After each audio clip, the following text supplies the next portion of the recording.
British सरकार ने 1858 को हिंदुस्तान के राजनीतिक बागडोर को संभाला था। पर इससे एक साल पहले जो हिंदुस्तान की एक सिचुएशन थी हिंदुस्तान में, जो 1857 में हुआ था, उसी के कारण हिंदुस्तान के लोगों के प्रति एक ब्रिटिशर्स के प्रति एक आक्रोश और आग पैदा हो गया था। पर ब्रिटिशर्स ने बहुत चालाकी से ये आग जो थे लोगों के दिल में वो भाप लिया था। उसी की वजह से ब्रिटिशर्स ने एक झूठी एहसास दिलाया कि हिंदुस्तान में ब्रिटिशर्स उनके अच्छे के लिए आए थे, पर हुआ कुछ और। तो हमें पता है कि ब्रिटिश सरकार 1858 को आया था और 1858 को एक इंडियन गवर्नमेंट एक्ट 1858 एक नियम और रूल लागू किया था। पर हैरानी की बात है वो 3 साल बाद ही और एक एक्ट लागू किया, जिसको हम जानते हैं इंडियन काउंसिल एक्ट 1861। नमस्कार दोस्तों, स्वागत है आप सभी का मेरे YouTube चैनल में जंबो स्मैशर। तो चलिए शुरू करते हैं आज की टॉपिक इंडियन काउंसिल एक्ट 1861। तो चलिए देखते हैं इंडियन काउंसिल एक्ट 1861 के कुछ महत्वपूर्ण फीचर्स।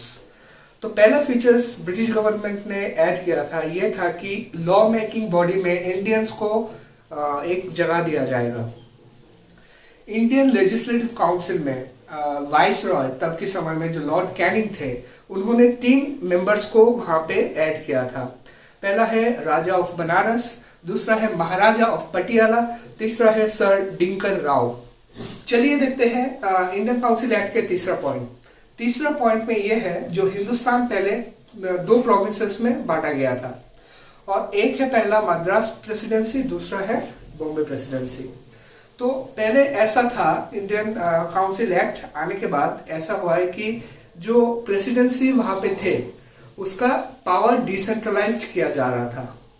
डिसेंट्रलाइज्ड का मतलब यह है जो सेंट्रल का जो पावर था वहां पे उसको हटाया जा रहा था।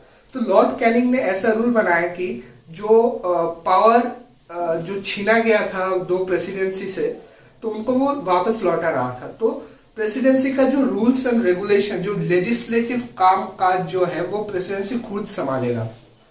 तो चौथा पॉइंट यहाँ पे इंडियन काउंसिल एक्ट 1861 का है, जो इंडिया पूरा हिंदुस्तान का जो नक्शा है उसको 2 प्रोविंसेस में बांटा गया था।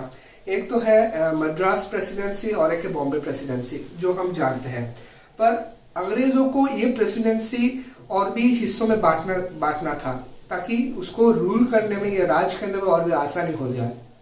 तो 1861 एक्ट में ऐसा हुआ था, Bengal presidency, north western presidency और पंजाब प्रेसिडेंसी, ये 3 प्रेसिडेंसी और भी ऐड किया गया था।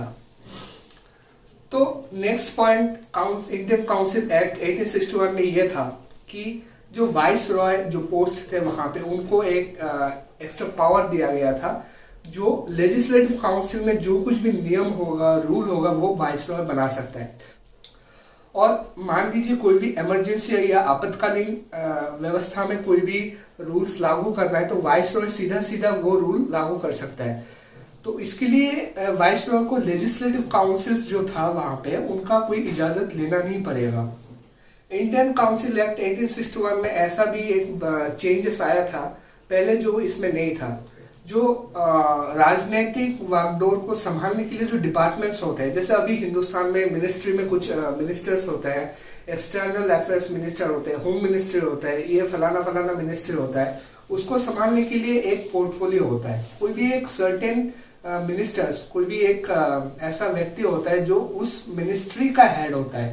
तभी वाइस रॉय ने ऐसा एक प्लान बनाया था, ताकि एडमिनिस्ट्रेशन और लॉ एंड ऑर्डर को और भी स्ट्रॉन्ग कर पाएंगे। तब तो एक पोर्टफोलियो सिस्टम लागू किया था। तो चलिए दोस्तों, वीडियो को यहाँ पे खत्म करते हैं। और वीडियो अच्छा लगा तो लाइक, कमेंट और शेयर कीजिएगा। नए व्यूअर्स जो है चैनल को प्लीज सब्सक्राइब कीजिएगा। जय हिंद।